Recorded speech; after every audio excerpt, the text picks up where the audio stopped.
Hey everybody, got another video here for you.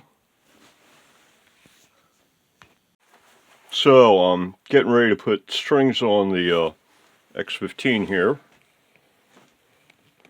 and I thought I'd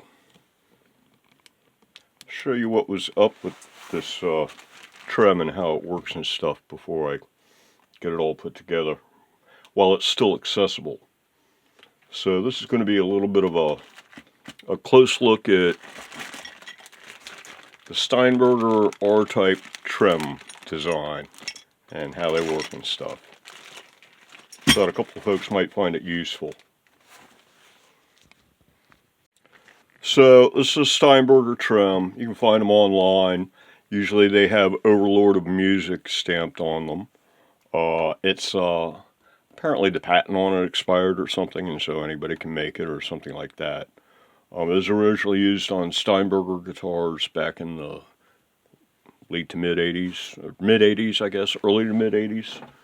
But it really is, as far as like a 6-string non-multi-scale tremolo goes, it's probably the best one I've ever found, feature-wise. And the only thing being, you know, if you're a person who insists on having a headstock with tuners in it, then it wouldn't be your cup of tea. But the thing that really makes it special, above and beyond even a Floyd Rose, is, let me show you. This is what makes it special. This little thing right here. And all this is, it's a hardtail lock built in to the actual trem itself. On a Floyd Rose, you would have to block it off, and then you would have to use a screwdriver to undo the screws, and then you could, that would put it in a hardtail mode, and you could restring, tune it up, and then you could loosen up your screws until your block comes out, and you're good to go. But on this one, you just flip this up, and it's automatically locked.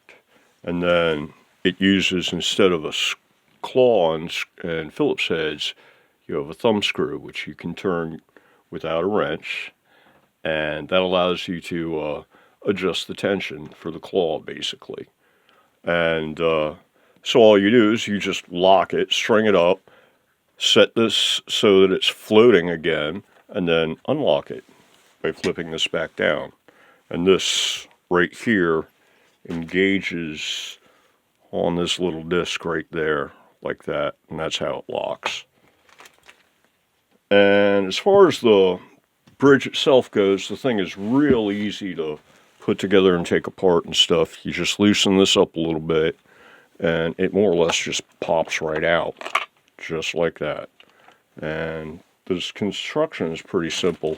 It's got a, come here, cup. It's got a little cup that goes in the end of the spring, and the screw goes into the end of the cup, and then it's got a little like hole or a recess here that the spring fits in on this side. And unlike a regular Floyd Rose or Strat type trem, the spring, instead of like pulling it this way to counteract the string tension, it's a compression spring, and it keeps it from going this way. And by tightening the thumb screw, you can just push it up even more. And then let's see, it's got high ratio tuning on it. It's got a little grub screw right there, which locks all these guys in position once you've set them up the way you want. You use 2 grub screws on either corner of these guys in order to set your saddle height. And then, yeah, you would think that 2 screws would be weird because it would rock, but once you clamp them all in straight, they don't rock. So yeah, it works out really slick. And it uses a grub screw and a ball bearing type lock in the groove for the tremolo bar. And it's set up for both left and right hand use. So you can put the tremolo bar in either one. Unfortunately, it only comes with a right hand tremolo bar. So it'd be bent the wrong direction if you were using this on a left hand guitar build. But yeah, the thing is set up for both left and right hand use. It's not just a right hand only bridge trem. And let's see, yeah, that's pretty much all there is to it. The routing to install one of these things is basically that at the back end of a guitar. You just have to have some flat space here because you want to be able to get at your tuners and such. And then that's all there is to it. And the bracket just drops right down in there. And you got a little extra space for your little lock here. That's what that notch is for. And then it just goes in with the 4 screws. And that gets you this.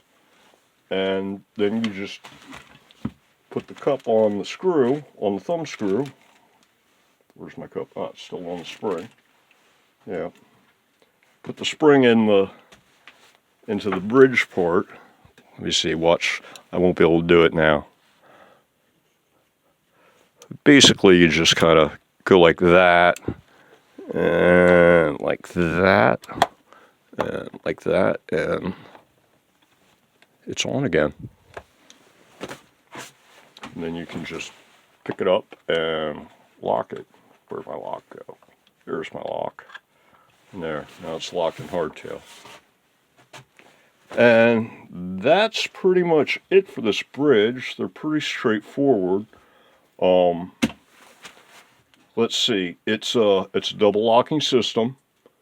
So you've got, on the nut end, you've got like a fender style lock nut kind of a thing going on here. Plus you have locking string anchor type screws back here as well. And then at this end, you slip the ball in. It uses regular strings. You don't need double ball in strings or anything. You slip the ball in here and then tighten it up enough so that once the ball gets halfway underneath this lip here or ridge, it can't come out. And so it's locked too. And then of course, you know, it's a trem. Here's a bar. This is what the bars look like. Yeah, so like that. They kind of stick up a little bit, but yeah, that's the idea there. And yeah, you take your lock off and it goes up and down. It's a full float system. And I think that's everything. Yeah, it's a full float double locking with a built-in hardtail lock. And so yeah, restrings are real easy.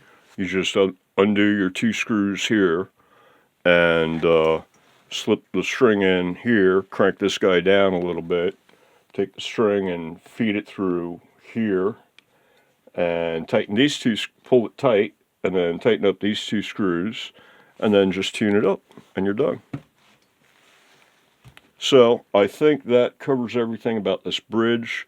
You can find them online. They're usually in the $30 to $40 range, or $35 to $40 range kind of thing. Might be a little over 40 depending on how lucky you get, so to speak. But yeah, I thought this might be of help to some folks who might be interested in checking one of these things out. So enjoy. Okay, I think that's going to do it for this video.